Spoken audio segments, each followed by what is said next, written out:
I got loyalty, got royalty inside my DNA. Welcome into the Sacramento Kings podcast presented by Hoopball and the Hoopball Podcast Network. Our first post-game edition of the regular season. And excuse my lack of cheerfulness in my voice. There were a lot of outcomes that could have come out of this game tonight. Either you win or you lose, but every once in a while you get your ass kicked. And that's exactly what happened to the Sacramento Kings tonight. A 29-point loss to the Phoenix Suns, 124-95. That is how the 2019-20 season gets underway. Again, welcome in. Appreciate you being here on the Sacramento Kings podcast presented by Hoopball and the Hoopball Podcast Network. It is episode number 1 of an 82-game season. Make sure you become a subscriber. Never miss a single episode. Hit the download button, hit the subscribe button, be a part of what we're going to be doing here all season. And hopefully we bring you significantly better content than the Sacramento Kings brought you tonight. We'll cover all of the little details, all of the big storylines, although I guess the story of the game is pretty simple. It was turnovers. This was a disaster in every sense of the word. Absolutely nothing went right for the Sacramento Kings. And I guess the DirecTV users, they missed the first 7 to 8 minutes of the game. Maybe that was an omen. Maybe that was an omen like, hey, maybe you don't want to tune into this one, because after we got past halftime, there was a point where the game shifted. Everything changed for the Sacramento Kings, and it was in the third quarter, and it was when De'Aaron Fox went out for that fourth foul, The tempo of the game completely changed after that. The game got significantly slower on the part of the Sacramento Kings. The Phoenix Suns' defensive intensity picked up, and the Sacramento Kings didn't know how to handle it. So let's walk through this a little bit. The first quarter, if you want a positive, you're only going to get one, and it was Buddy Hield. Buddy Hield was the only positive. He had 11 points in the first quarter. He had 11 points in the 10 minutes that he played. The entire second unit was in with about 2 minutes and 5 seconds left. Trevor Ariza and Corey Joseph, they combined to go 4 of 5 with 9 points to keep the Kings ahead, 29-25 at the end of one. It wasn't a strong defensive start. It wasn't awful, but it wasn't strong. It felt like Ricky Rubio had a significantly bigger impact in the first quarter than the box score would lead you to believe. This was a game that Ricky Rubio, he was a handful of rebounds away from a triple-double, but this was a game where it felt like he completely controlled everything the Phoenix Suns did. And this looked like a different Phoenix Suns team, which is something that I think very highly of Monty Williams, and I did wonder coming into the season, would this be a group that changed and grew? And I thought, yeah, sure. I don't think they're going to be great. I don't even know that they're going to be good. I think they're going to be improved. But I still believed heading into this game that the Sacramento Kings were not only better, but they were significantly better. And as well as the Kings were playing in the first quarter, and I guess they were playing well on the offensive end. They were able to put up, I think it was 29 or 30 points there, 29 points in the first quarter. They were able to put up 30 in the second, and that looked like, okay, this is the Kings' pace. This is what they do. They're going to be able to get up and down the floor, despite the fact they're playing poor defensively. They're not able to stop anything. Ricky Rubio was penetrating all over the place and finding guys. He had 11 assists on the game to go with his, I think, 11 points, 10 or 11 points. But Kings had a lot of trouble with Phoenix's bigs. I mentioned the score at the end of one was 29-25. 18 of the Phoenix Suns' 25 points came from their bigs, both their starters and their bench guys. The Kings had just 4 assists on 12 made shots, and that's not the pace that they had in the preseason, but that would be a trend that continued throughout this game. As the second quarter got started, the Suns tied it really quickly. The game went back and forth. There was a short stretch. This caught my attention. I have no idea why. There was a stretch where Corey Joseph and De'Aaron Fox were on the court together. And Belly had a good run with the starters as well. Nemanja Bjelica, once the rotation got back to Marvin Bagley and got back to Buddy Hield and Harrison Barnes, it was a stretch where we saw Nemanja Bjelica out there running with those guys for a good chunk of the second quarter. And then there was a 2-minute stretch where we saw things tighten up defensively on both sides, and it was like, okay, all right, we might get a little something here. The Kings took an 11-point lead with about 4.5 minutes left. We never saw all 5 starters on the floor at the same time in the second quarter as well. That was another thing that caught my attention. And after that 11-point lead at the 4.5-minute mark, the Kings were never able to pull away. It felt like Buddy Hield was hitting 3 after 3 after 3, but they were never able to pull away. It was 59-54 at half. Just a 5-point lead at halftime. Buddy Hield had 22 of those 59 points, 22 points on 5 of 8 shooting from 3. Kings had 9 assists in the first half. Okay, they had 9 assists in the first half, and they had 8 turnovers. And initially, I thought, that's bad. Like, that's a terrible ratio. And then apparently the Kings went into the locker room and came out and said, you think that's bad? Watch this. Not only did they match that total in the third quarter alone, they surpassed that total in the third quarter alone. And they were just throwing the ball. The second half was an absolute mess. First half was not great basketball from the Sacramento Kings at all. It was just fine. It was just a game that they were playing. They established a lead against a bad team, and that was it. They were losing nothing about the game was going well. Like, if this was a game that had ended, if the game had ended at halftime and they had won, there's like Luke Walton's not taking too many positive things away from this game. Other than the fact that Buddy Hield's hot shooting continued to start, he's not taking any positives away from that first half. And then the second half came, and it just all went completely downhill. I mentioned the Kings had scored 29 in the first, 30 in the second. Well, they scored 17 in the third and 19 in the fourth. 2 quarters in the teens. I had mentioned the turnover ratio of 9 assists to 8 turnovers. That finished at 17 assists to 26 turnovers. 5 of those belong to Darren. 5 of those belong to Buddy. 4 of those belong to Harrison Barnes. Corey Joseph played 21 minutes. He had 3 turnovers. Hell, even Caleb Swanigan and Waylon Gabriel got in the act. They got in the game. They started throwing the ball all over the place. It was an absolute mess. I don't know how to sugarcoat this. I don't know how to make it seem like, oh, it was okay. It's no big deal. And maybe in the end, it's not a big deal. But there's no way to sugarcoat this game. Like, it was gross. It was gross. It was bad. It looked absolutely awful. I don't know what you can take away from a positive sense of this game. I have no idea. Other than, well, Buddy Hield started the game hot. I mentioned, right, 22 points in the first half, 11 points in the first 10 minutes. Hey, that's good stuff. Yeah, except he finished with 28.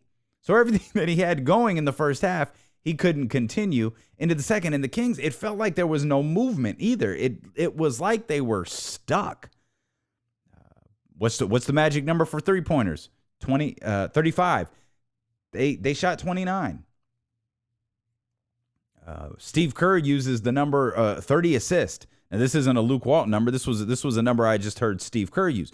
Golden State, when we get to 30 assists, man, we're unstoppable. We're unbeatable. And you look back at the times that the Sacramento Kings had 30 assists, they're unstoppable and they're unbeatable. Sacramento Kings had 17 assists tonight. 34 baskets, 17 assists. Got to the foul line 26 times. Unfortunately, they only hit 17 of those. There was a point where the Phoenix Suns were like 2 of 15 or 16 from 3. And you're like, oh, this is just one of those games. The Kings are playing a team that they're better than. And I don't know what Monty Williams said to those guys at halftime, but he said something, and they responded. And they responded in a major way. And I know that it's impossible to talk about this game and not talk about De'Aaron Fox picking up his 4th foul early in the third, because basically, I think it was with 9 minutes left, 9 minutes and some change, De'Aaron picked up that foul, and he was done. He was done for the entire third quarter, and it was that third quarter that things changed. Now, there was never a ton of momentum behind the Sacramento Kings. Like, as we mentioned a moment ago, they weren't able to break away. They weren't able to open things up. They stayed steady, like 4 points, 6 points, 4 points, 6 points. That was the lead. And that changed in the third quarter. Specifically, it changed when De'Aaron went out. We talked about the tempo that the Phoenix Suns played, both offensively and defensively, when De'Aaron Fox exited that game. Again, he didn't play the entire quarter. The Suns tied the game at 62 shortly after De'Aaron left. They were able to take a 4-point lead with about 7 minutes left. They were dominant in the paint. The only positive, and this was a moment that I thought was a positive, is that Bogey hit his first basket. He hit his first basket of the season with about 3 minutes and 25 seconds left. And it was like, okay, they were still within striking distance at that point. It was, okay, Bogey going to get this bench going a little bit, and we'll see what the Kings are able to do here in the fourth quarter. Nah, it just kept going bad. Buddy Hield, he finished the quarter with only 3 points. We talked about the defensive intensity. Sacramento was not able to match it at all. And so the Kings wound up heading into the fourth quarter trailing by 10. They were down 86-76 to start that third quarter, and it only got worse. The execution got worse. The turnovers got worse. You had a moment where it felt like, really, with about, maybe 4.5, 5 minutes left, it felt like the game was just out of reach. Like the Kings, they couldn't string together multiple good possessions. It didn't even feel like when the Kings scored that they were good possessions. Dude, there was a ton of ISO ball. Like everything that you hate about basketball. Like think about all of the things that you hate about basketball you probably saw in this game. We saw a coach's challenge. I hate coach's challenges already. We're one game into the season and I already hate them. Well, we saw that. We saw a ton of ISO ball. Bogey come down the floor. He dominates the ball. We saw De'Aaron come down with the ball in the fourth quarter. He dominates the ball. It was bad, man. It was bad. Let's hear what Luke Walton had to say post-game. Well, they became contagious. It's funny in the game of basketball how momentum will change things. Making the extra pass, making the right pass will become contagious. You start turning the ball over, it's the negative type of energy out there that we've been kind of struggling with a little bit in this preseason so far. So we talked about that after the game. We got to clean up the turnovers. We're not going to win when we turn it over that many times and give up that many points. It's going to be hard to win games. And points in our paint. They were living in our paint tonight. So we got a lot to get better at. We knew that whether we won or lost this game. We knew we had a lot to get better at. So we move on. We watch the tape. We get back to work and see what we can do tomorrow. I know it's too early at this point in the season to have a genuine feel on your team and rotations and who does well together, and especially when you throw in situations like De'Aaron picking up that fourth foul. Is that kind of where you're at this point? Is those situations, it's kind of a learn as you go thing? Yeah, a little bit. We got somewhat of a feel for it in the preseason and in practices. But yeah, De'Aaron getting that fourth foul hurt a little bit on the rotations, but that's basketball. We know what it is. We have to go out there and be ready to play no matter what happens. And we had some nice moments tonight, but that second half was that's not who we are as a group, and it got away from us in the second half. And we'll get better. That's supposed to be a key, and you mentioned the De'Aaron fourth foul. Did that feel like a changing point in the game in terms of the way things happened after that? Yeah, it definitely started going downhill. De'Aaron, I thought, started to do a nice job of establishing himself and being able to draw fouls and get in the paint and kick it out. And when he picked up that fourth foul and we took him to the bench, for whatever reason, we stopped executing offensively and we started turning the ball over. And I said this Phoenix team is much better. They got Rubio out there probing around and getting guys going. Aiden's a year older, rolling, dominating down there in the paint. So they made us pay, and it's something that we'll learn from and we'll get better from. Not to focus on one player, but Corey Joseph, he missed a lot of camp. Do you think there's a little bit of unfamiliarity there in the third and fourth quarter? Yeah, I mean, he's we would have liked to have him more, but I thought Corey, and again, I'll check the tape, I thought Corey was pretty good tonight. But we got we got a good amount of new guys and a new group playing and a new offensive system and a new defensive system. And, when things are going well, it looks good. And when you get on the road and things start to get tough, that's normally when, things break down. And that unfortunately happened to us today, which means it's a great learning experience for us. We have to recognize that and get much better at a road mentality, the mental toughness that comes along with that. But that's the NBA. We'll get better and get back to work tomorrow. Thanks to Marshall Harris, Katie Hunter, and James Ham there for those questions in the postgame with the Sacramento Kings head coach Luke Walton. You heard him talk about the Phoenix Suns. You heard him talk about how pesky Ricky Rubio was. He was a thorn in their side. You don't know it, and this is the dangers of missing a game and looking at the box score and saying, oh, Ricky Rubio, 11 assists, 6 rebounds. It felt like in the 30 minutes that he was out there, he was involved in every single play that went right for the Phoenix Suns. He also talked about, he being Luke Walton, he also talked about the maturity of DeAndre Ayton, how he looks, he's a year older now, and he looks a year better. Remember, Kelly Oubre was traded to the Phoenix Suns, last year during the season, and we see him now finding his groove. He found his groove a little bit, and this, their guy, their elite scorer is supposed to be Devin Booker, and Devin Booker certainly had a fine game, but more than a fine game. He had 22 points, 10 assists, but it didn't feel like Devin Booker was doing anything. Like it was quiet. Like his 22 and 10, those 10 assists, it was quiet. I felt like Ricky Rubio was the one who was making noise for the Phoenix Suns, and he was the guy who was frustrating the Sacramento Kings defensively.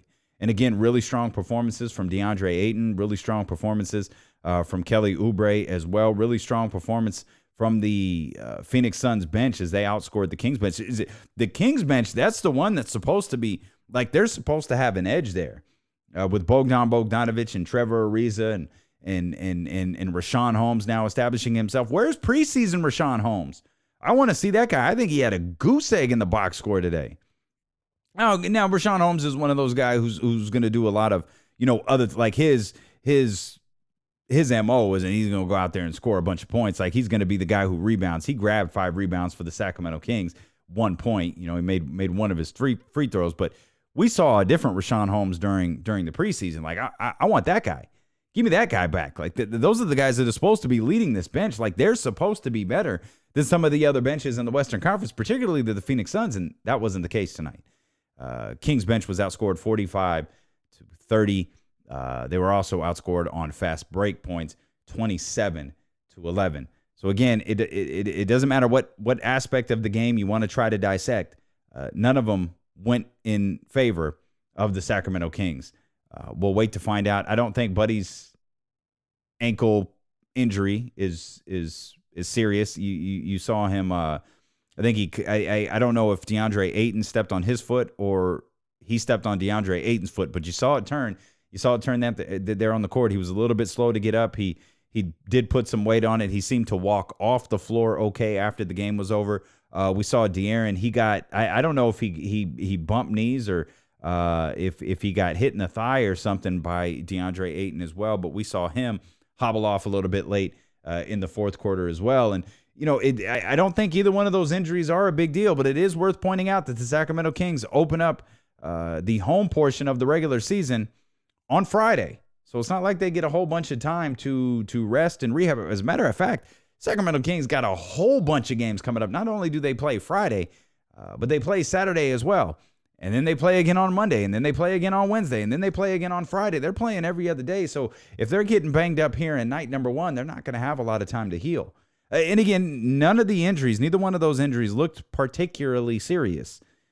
Easy for me to say because it's not my ankle, and it's not my thigh or my knee or whatever it was that was bothering De'Aaron Fox there in the final few minutes of that game. But it's game 1. Luke Walton, just taking the mindset of whether we win or lose, we were going to get better today. I have to imagine they can only get better.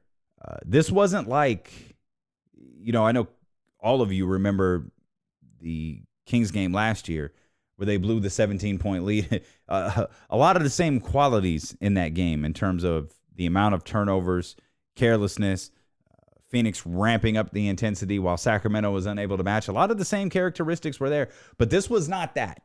This was not that game that you felt like the Sacramento Kings had it in hand and they blew it, and you walked away from it going, well, that's an aberration. Like, that's not real. Like, it sucks, and it sucks that the Kings had that, but they're better than Phoenix. This is a game where you walked away going from, man, they really beat the crap out of the Kings in the second half. Like, are we better than Phoenix? This is the type of game that, like, leaves you scratching your head a little bit. And, of course, all things can be righted coming up on Friday at the Golden One Center when they take on the Portland Trail Blazers. Unfortunately, Portland's coming out of a matchup with Denver tonight, a hard-fought matchup with Denver tonight, in which they lost. So Portland's coming in now, losing to a team that's going to be battling for the playoffs, a team that's probably going to be battling for a top seed in the Western Conference. They're coming off with a loss to them in a game that they fought hard through, really through I'd say 45, because I had it on the split screen. They were fighting for 45 of the 48 minutes, and Denver really never pulled away. They hit a basket at a key time to put them up by 4. They kind of played the foul game from there. So Portland's coming in thinking, hey, man, we've got to get our first W of the season. So you got 2 winless teams going at it at the Golden One Center, and the atmosphere is set up to be very, very festive. You got Wale performing at halftime. You got the big outdoor concert and outdoor festivities with David Garibaldi afterwards. Man, that's fantastic, but nothing could put a damper on all that stuff quicker than an 0-2 start to the regular season by the Sacramento Kings. So I'm going to run with Luke Walton, with what Luke Walton said there. He said they're going to go back. They're going to watch the tape. That's going to be a really rough film session to watch. Hopefully everything is okay with Buddy's ankle. Hopefully everything is okay with De'Aaron as well. Should point out a few things before we get out of here. Marvin Bagley finished with 14 and 10. We saw Harrison Barnes finish with 12 and 6. De'Aaron Fox, 8 points, 5 turnovers, and 5 assists. So lots of room for improvement by the Sacramento Kings here. And we'll be back with another episode coming up on Friday following the Sacramento Kings and the Portland Trail Blazers. Game 1 is in the books. The Sacramento Kings are 0-1 after a 29-point loss to the Phoenix Suns, 124-95. Appreciate you so much for tuning in here to the Sacramento Kings podcast presented by Hoopball and the Hoopball Podcast Network. Make sure you hit the subscribe button, rate the show, review the show, leave some comments. You want to text the show, you certainly can, 916-888-5898. Again, that is 916-888-5898, and we will see you back here Friday night.